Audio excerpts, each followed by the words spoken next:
예, 안녕하세요. 예, 저는 그 채권 시장에서 그 채권 분석 애널리스트, 크레딧 애널리스트를 맡고 있는 배문성입니다. 부동산을 공부할 결심의 작가이기도 하고요. 네네. 지금은 이제 그 굉장히 주식시장의 발전에 되게 기여하고 계시는 그런 훌륭한 분들이 계신 이제 라이프 자산운용이라는 회사에 이제 다음 주부터 제가 합류를 할 그럴 예정입니다. 예, 그래서 좀 오해가 없기를 바라는 게 오늘 제가 다룰 주제가 이제 비트코인 중심의 이제 암호화폐 얘기인데, 새로 가는 회사는 전혀 암호화폐와 상관이 없고요. 지금 오늘 말씀드린 것도 저의 개인적인 사견이지, 회사나 업무와는 전혀 상관이 없다는 점을 먼저 말씀드립니다. 네. 부동산을 공부할 결심이라는 책을 쓰셨고, 반응도 굉장히 좋았는데, 오늘은 이제 부동산이 아닌 비트코인, 그리고 암호화폐 이야기를 해주시기로. 네. 그래서 되게 궁금한 게 많은데요. 비트코인을 처음 접하고 투자하신 게 그럼 언제쯤 되시는 거예요? 제가 이제 2016년 가을, 그러니까 그때는 비트코인 가격이 하나에 한 40만 원이었었던 시기입니다. 예. 예. 그때 하게 된 계기가, 그러니까 비트코인이라는 게 말은 들었었는데, 이렇게 컴퓨터를 하다 보니까 제 컴퓨터가 랜섬웨어에 걸려버린 거예요. 그러니까 이제 이게 뭐야? 라고 이렇게 막 당황하는 사이에 탁 어떤 메시지 창에 이 주소로 1비트코인을 보내라. 맞아요. 네, 그러면은 이제 너의 이제 망가진 파일들을 이제 복구해준다. 이런 게 온 거죠. 그래서 이게 이제 멘붕인 상황에서 도대체 그럼 1비트코인은 또 얼마고, 이거 랜섬웨어는 또 뭐야? 라고 해서 이것저것 이제 정보를 좀 찾아봤죠. 근데 봤더니 이제 그때부터 이제 비트코인을 이제 좀 공부라면은 공부 이렇게 하게 됐고, 이제 거래소에 가서, 그때는 거래소도 몇 개 없었거든요. 이제 업비트가 나오기 전, 이제 코빅과 빗썸 이 정도가 이제 있었던 시기에 이제 사서 보내려니까 사는 건 또 어디서 사? 해서 이제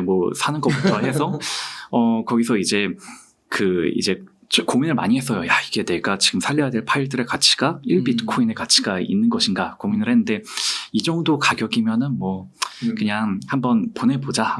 보내면 그래도 풀어준다. 이런 그 후기가 많아가지고.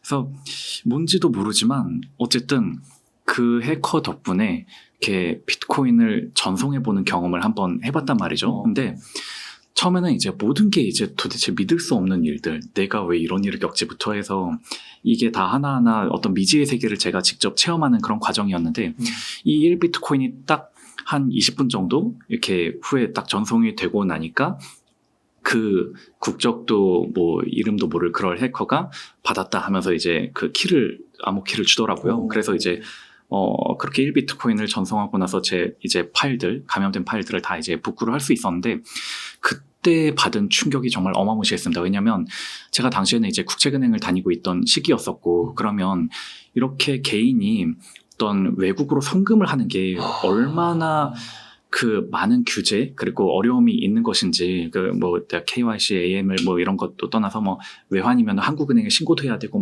이런 작업을 이제 은행원들이 다 이렇게 수기로 하면서 하거든요. 그러다 보니까 당연히 외환 같은 경우는 이렇게 취급하고 전송하는데도 수수료도 많이 들고요. 그러니까 그렇게 많은 비용과 수고를 들여서야 할 수 있는 것을, 이거는 그냥 그냥 간단하게 내가 20분 만에 어느 나라에 있을지도 모르는 사람한테 그냥 가치가 전송이 돼버린 거예요. 그래가지고 거기에 이제 너무나 큰, 이제 어찌 보면은 좀 그때 당시 은행원이니까 더 이게 굉장히 그 가치가 굉장히 혁명적으로 느껴진 부분이 있었고. 네네, 그렇죠. 그래서 이거는 그러면은 좀 그냥 한번 보내고 말 게 아니라 좀 사둬도 될 것 같다라고 해서 이렇게 좀 샀던 게, 그게 이제 한번 어떤 비트코인과의 첫 호흡이었습니다. 네. 그러셨군요. 네. 그럼 그때 많이 사셨으면 지금 수익이 엄청나실 것 같은데, 지금 3,600만 원, 500만 원. 네, 이게 참, 그래서 사람이 이제 또 아는 게 병이라고, 이렇게 은행 경험 덕분에 비트코인의 가치가 유달리 특별하게 다가오기도 했지만, 직업이 뭔가 크레딧을 분석하는 사람이다 보니까 비트코인은 매력적이었는데, 이 비트코인을 거래하는 거래소에 내 돈을 많이 맡겨도 되는 걸까에 대해서는 한번 또 이제 의구심을 가지고서, 거래소. 그렇죠. 우리나라에서 비트코인을 사고 팔 수 있는 그 거래소, 이제 그 거래소들의 재무제표를 보니까, 와, 이거는 목돈을 여기다가 넣기는 좀 어렵다. 아, 그 당시 빗썸이나 뭐 그런 데는 코빗? 네, 그 정도인데 굉장히 사실 2016년이면 되게 영세했죠, 이쪽들이. 그래서 얼마나 영세했었냐면은 제 기억엔 그게 2017년이었던 것 같은데 이제 그 리플이 이제 빗썸에 상장이 됐던 날 이제 서버가 다운이 돼버린 거예요. 너무 많은 이제 사람들이 막 거래량이 나고 하니까 서버가 다운됐을 때 막 이제 어떤 그 코인 관련 게시판에서 나오던 글들이 얘네들 튀었다. 막 이런 말에 저도 와 진짜 튀었을 수도 그럴 수 있겠다. 있겠네요, 막 진짜. 이렇게 많은 돈이 거래소 안에 뭔가 좀 들어왔고 얘네들 입장에서는 사업을 온고잉 하는 것보다 이거 가지고 한몫하면은 되지 않나 뭐 이런 판단을 할 수도 있을 것 같고 한마디로 이제 거래소에 대한 신뢰는 제가 없었던 거죠. 그러다 보니 물론 그러면은 이제 따로 지갑에다가 사서 지갑에다가 네. 보내놓으면 되지 않겠느냐 했는데 근데 당시 비트코인 처음 접하고 막 그런 입장에서는 그런 알고리즘이나 시스템을 하나하나 다 충분히 신뢰하지는 못한 면이 있어서 그냥 이제 거래소에 이 정도 돈은 있어도 되겠다 싶은 정도로 이제 사놨었죠. 예. 근데 이제 사두고 물론 그 40만 원이 너무나 낮았던 가격이기 때문에 그 다음에 아주 상당히 폭등해 있는 것을 보고서 더더욱 이제 그 매력을 이제 느끼고 이제 공부를 좀 더 깊이 하고 좀 계속해서 같이 이렇게 가격 추이와 함께 현상들을 이제 모니터링 해보는 뭐 그런 시간을 가졌죠. 네. 그러시군요. 예. 그러면은 그때 좀 많이 올랐을 때 조금 매도는 하신 건가요? 그 사람 마음이 이제 많이 오르면 이제 아싸 하고 이제 이렇게 팔게 되는 뭐 그런 마음은 뭐 이렇게 자연히 생겼었고 왜냐면은 그 당시 수익률은 제가 주식이나 뭐 어떤 다른 걸로도 본 적이 없는 수익률이다 보니까 예를 들어 주식에서 학습된 건 그렇거든요. 주식이 물론 굉장히 좋은 주식들은 이게 우상향한 것도 있지만 우리나라 주식의 상당수는 이게 사이클 산업이다 보니까 올랐다 내렸다 하다 보니 이 올랐을 때 안 팔면 되게 굉장히 오랫동안 고생하는 그 경험이 있었다 보니까 얘가 이렇게 급등했을 때 빨리 한번 이익 실현해야겠다라고 이렇게 이익 실현은 당시에 한번 하긴 했었고요. 예. 근데 이제 이익 실현을 하고도 그 뒤에 이제 너무 많은 이제 리테일 쪽 자금이 이제 몰려들면서 이제 당시 2017년 말 18년 초 그때 이제 400만 원 정도에서 이제 2천만 원까지 이렇게 또 쫙 이렇게 급등을 하는 뭐 그 시기에 또 제가 비트코인을 뭐 약간은 가지고 있기는 했습니다만 뭐 그때쯤 됐을 때는 이게 되게 좀 이제 그 순간에 좀 약간 어이가 없는 저도 나는 이걸 40만 원에 샀었는데 이게 이렇게 단기간에 이렇게 2만 불까지 간다? 거기다가 그때 당시는 이제 김치 프리미엄 그러니까 한국에서 사는 비트코인 가격이 미국에서 살 때보다 이제 50%나 더 높은 가격으로 이렇게 펌핑이 일어났었거든요. 그러니까 엄청난 어떤 투기의 열풍이 좀 이렇게 굉장히 과열됐었던 거죠. 그러니까 제가 느끼는 체감상의 과열은 2017년 말 18년 초가 최근의 열풍보다도 더 이렇게 셌었던 것 같아요. 예. 와, 그러신 거군요. 그래서 그때 그러면은 그 40만 원에서 조금 올랐을 때 어느 정도 매도를 하신 거고, 네. 그 다음에 이제 그 400만 원에서 2천만 원 갈 때는 이게 너무 또 가격이 40만 원대의 경험이 있으니까 많이 좀 매수하지는 못하신 거고 그렇게 정리할 수 있을까요? 400에서 1500 일단 그냥 뭐 트레이딩 관점으로 봤었던 것 같아요. 이게 참 이제 좀 이따가 아마 후술 드리겠지만 이게 사실 비트코인이 얼마여야 한다라는 어떤 밸류에이션이 그 구체적인 방법이 주식처럼 이렇게 있는 건 아니지 않습니까? 근데 당시 한 40만 원에서 한 100만 원 이하일 때 비트코인이 그 정도 가격일 때 당시 초창기라고 표현하기는 좀 그런데 그 예전에는 좀 주로 비트코인 홀더 투자하시는 분들이 좀 엔지니어 분들이 많았던 것 같아요. 그러니까 아무래도 컴퓨터 프로그래밍 하시거나 그래서 좀 더 IT에 밝으시니까 좀 더 일찍 이거를 알게 되신 분들이 그리고 당시는 알트코인도 별로 없으니까 비트코인과 이더리움 뭐 이 정도를 이제 주로 트레이딩 하시는 분들이 많았는데 그러니까 투자하시는 분들 근데 당시 그냥 비트코인 어떤 꿈의 가격 비트코인은 1만 불 이더리움은 100만 원 이게 어떤 당시에 그 거래하시는 분들한테는 어떤 꿈의 가격 같은 그렇구나. 것이었었죠. 지금은 1억인데. 그렇죠. 이제 한번 비슷하게 갔다 왔으니까 지금은 이제 1000만 원, 1만 달러라 그러면 뭐 망하라는 건가 약간 그런 가격이 돼버렸잖아요. 그래서 그게 어쨌든 어떤 꿈의 가격이었었는데 그걸 그냥 쉽게 그냥 확 뚫어버리는 거를 보면서 약간 이제 어떤 크레딧 하는 사람 입장에서는 좀 조금 이제 뭐 버블이라고 해야 되나 좀 그런 감도 좀 느끼고 약간의 회의감 같은 것도 좀 같이 느끼면서 얘가 도대체 그 어떤 그 논리로 이렇게 급등하고 뭐 그 후에는 이제 상당히 이제 급락을 하는 과정을 또 거쳤었죠. 이제 2만 불까지 갔다가 한 3천, 4천 불 뭐 이 정도까지 이제 그 거의 한 8분의 1토마,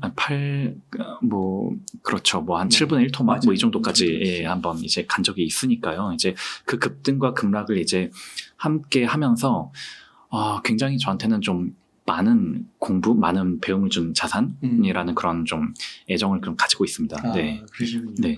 그러면은 지금도 이렇게 그 여윳돈이 좀 생기시면 비트코인 투자도 하시나요? 비트코인을 하나의 포트폴리오로 꾸준히 가지고 가고는 있습니다. 네, 예.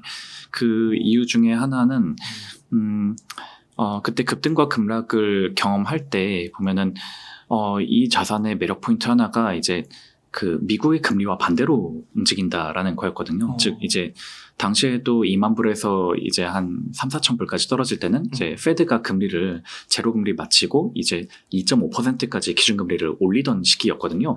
그래서 이제 그때는 이제 비트코인 홀더가 이제 많지는 않았으니까 그 경험을 이제 가지고 계신 분들이 이해를 하실 텐데 그 미 연준에서 금리 올린다라는 기미만 보이면 비트코인이 막 그냥 급락을 해버리는 거예요. 그래서 이게 정말 그 금리에 굉장히 예민한 자산이구나라는 걸 이제 그때 되게 느끼게 됐고 그 부분이 역으로 생각하면은 이제는 금리를 뭔가 더 안 올린다 혹은 낮춘다라고 하니까 슬금슬금 거기서부터는 또 다시 이제 반등을 하게 되는 이제 그 모습을 보였는데 문제는 이제 그 금리와 반대로 움직이는 대표적인 자산이 이제 채권이 있기는 합니다만 개인이 채권을 사고 판 데서는 사실 수익을 뭐 이렇게 크게 낼 수 있지 않죠. 아무리 이제 금리 플레이를 되게 잘한다고 해도 한계가 있고 그리고 역시 금리가 또 역시 어느 정도 반대로 움직이는 자산이 또 이제 부동산 또 대표적으로 이제 금리를 내리면 부동산 가격이 이제 오르지만 부동산 그렇게 쉽게 사고 팔 수 있는 자산이 아니잖아요. 단타를 칠 수도 없고요 부동산으로. 근데 이거는 굉장히 손쉽게 치고 빠지고를 뭔가 어떤 그런 의사결정을 해볼 수 있다 보니까 내가 어떤 특히 저는 이제 또 채권 시장에서 근무를 하고 있다 보니 이제 금리를 좀 예민하게 이제 읽어내야 하는 좀 그런 그 책무가 있는데 어떤 그 금리에 굉장히 예민하게 반응하는 자산으로서의 어떤 그 투자의 매력이 이제 하나 있었던 거죠. 네. 실제로 그 2022년도 빅스텝 할 때 보면은 비트코인 가격 그냥 완전 그렇죠. 예. 거의 8분의 1 토막 난 것 같은데. 맞습니다. 그게 이제 2018, 19년도에 어떤 경험이 있다 보니까 어느 정도 그 부분은 좀 예상을 해볼 수 있었고요. 그래서 그거는 역으로 사실 바이낸스나 이런 데 가면은 이제 숏도 칠 수 있다 보니까 그거를 예상하면 내가 이제 숏으로도 이제 돈을 벌 수 있는 그렇게 그러니까 금리를 어떤 이용해서 좀 더 적극적인 어떤 수익을 추구해 볼 수 있는 그런 프로덕트로서의 매력이 확실히 있는 거죠. 네. 그러면 금리가 굉장히 중요한 요소고 비트코인 가격에 있어서 그러면 앞으로 금리 인상은 어느 정도 이렇게 상단이 나왔다고 하잖아요. 그리고 내년부터는 뭐 거의 조금씩은 인하될 것 같다는 그런 전망이 우세한 것 같고요. 그러면 비트코인 가격이 또 좀 긍정적으로 볼 수 있는 여지는 있겠네요. 그럴 여지가 지금 있죠. 그러니까 결국 방향성이 어쩌보면은 저는 이제 그런 거를 반영해서 비트코인의 가격이 지금 모든 암호화폐 중에서도 좀 먼저 지금 회복세를 보이고 있다는 생각도 들긴 하고요. 이제 거기에 대해서는 한 두 가지 정도, 그러니까 좀 긍정적인 측면과 약간 부정적인 측면 좀 같이 저는 무게를 좀 두고 있는데 하나는 이제 가령 이제 비트코인을 흔히 이제 디지털 금이라고 얘기를 하잖아요. 그리고 금도 역시 그러니까 한마디로 금이 언제 강해지느냐라고 했을 때 뭐 금을 이제 인플레이션 해지 수단이다라고 하면은 그거는 이제 그 반만 맞는 얘기인 거고요. 왜냐하면은 인플레이션이 발생하면은 미 연준이 금리를 올리게 되고 그럼 미 연준이 금리를 올림으로써 달러가 강세로 가면 금은 가격이 오히려 약세로 통상 그런 패턴을 보이거든요. 근데 그러면 금이 도대체 언제 빛을 발하냐라면은 이제 그 스태그플레이션이 우려가 높아지면은 금 가격이 올라간다는 거죠. 그러니까 금 가격이 어쨌든 최근에 또 좀 많이 올랐지 않습니까? 네. 물론 거기에는 이제 뭐 중국이 사고 뭐 이런 그 다른 그 요인들도 되게 많이 내재는 하고 있지만 왜 스태그플레이션일 때 이제 금의 가격이 강해지느냐라면은 이거는 지금 비트코인도 가격 추세가 좀 그 내러티브를 똑같이 따라간 것 같은데 미국에서 이제 중소형 은행의 파산 사건, 뱅크런으로 인한 파산 사건이 났을 때 그때 이제 어떤 자본시장에서의 반응은 뭐였냐면 이것 때문에 이제 미 연준이 더 이상 금리를 못 올릴 것 같다. 어쩌면은 이제 이런 그 금융 위기로도 갈 수도 있을 것 같으니까 금리를 빠르게 내리지 않을까? 뭐 이런 기대까지 하고 있었거든요. 근데 문제는 아직도 인플레가 지금 높은 상황이라는 거죠. 근데 인플레이션이 높은 상황에서 근데 은행이 망했으니까 이게 더 큰일 아니야? 이게 시장에서는 약간 그렇게 생각을 하고 그러다 보면은 이게 더 큰일이니까 이제 금리 못 올려. 그러니까 못 올리거나 아니면 심지어는 낮춰야 돼. 뭐 이렇게까지 생각하는 사람들은 그런 생각은 인플레이션을 어찌 보면은 못 잡은 채 금리를 내린다. 그렇다면은 이거는 실질 금리가 마이너스가 된다는 의미가 된 거거든요. 실질 금리는 이제 명목금리에서 인플레이션을 뺀 게 이제 실질 금리니까 인플레이션을 못 잡은 채 명목금리를 더 못 올리거나 낮추면은 실질금리는 마이너스가 되죠. 예. 그러면 우리가 생각해봤을 때 흔히 금 투자가 공격받는 이유 중에 하나가 야 금은 샀봤자 이자도 안 주고 가만히 있지 않냐. 이건 뭐 비트코인도 마찬가지잖아요. 근데 문제는 실질금리가 마이너스가 되면은 돈 가격이 마이너스가 돼간다는 거거든요. 근데 금은 가만히 있죠. 가만히 있으니까 오히려 이렇게 실물 앞에는 마이너스 뭐 1%, 2% 이렇게 가는데, 그러면 그냥 얘는 그냥 그대로, 얘는 가만히 있으니까. 비트코인도 마찬가지고. 그러면, 오히려 이제 현금을 이런 가만히 있는, 가치가 그대로 있는 자산으로 도망가야 된다. 약간 이 논리가 좀 같이, 좀 내포가 되어 있었던 것 같습니다. 그래서, 금이나 비트코인은 이제 보면 이제 스태그플레이션 우려가 있을 때, 그럴 때, 가치 저장의 수단으로서 어떤 빛을 발할 수 있다. 뭐 그런 게 이제 하나의 내러티브가 될 수가 있는 것 같고요.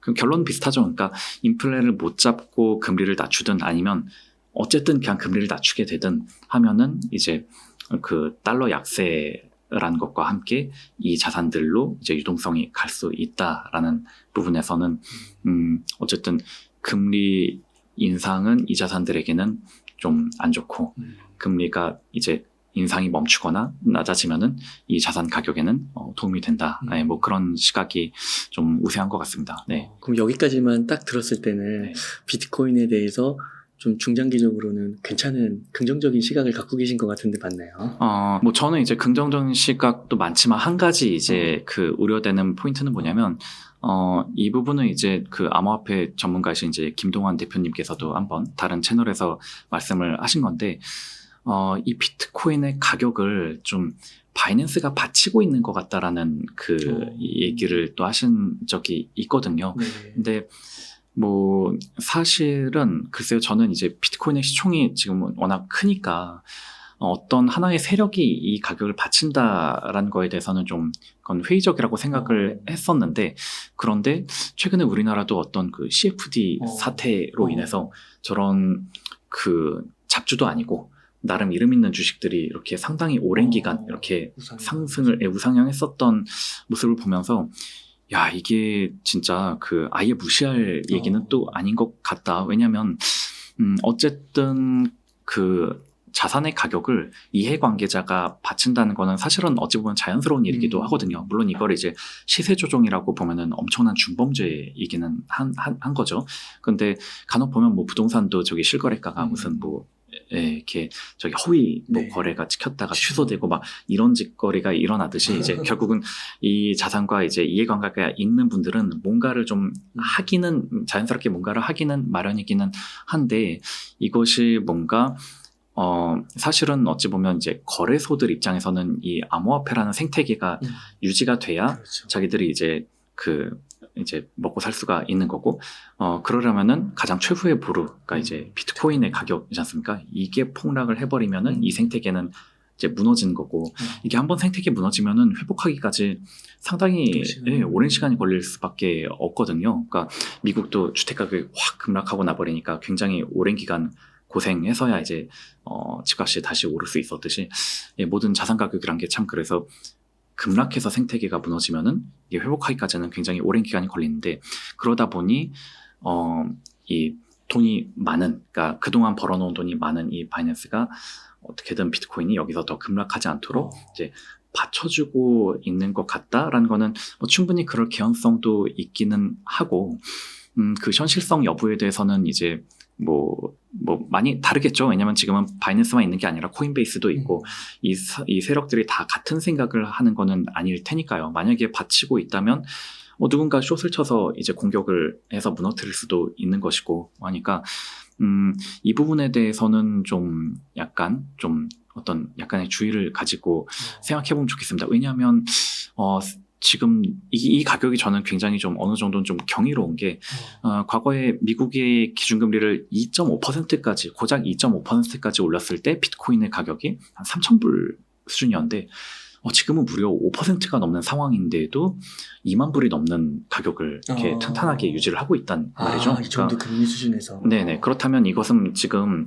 물론 저는 그게 이제 따로 또 추가로 설명드린 어떤 그 성장의 요인이 좀 들어갔다고 보고는 있기는 한데 이렇게 그 3만 불 가까운 가격은 그래 어느 정도는 이제 그 돈이 있는 세력이 이렇게 받치고 있을 수도 있겠다.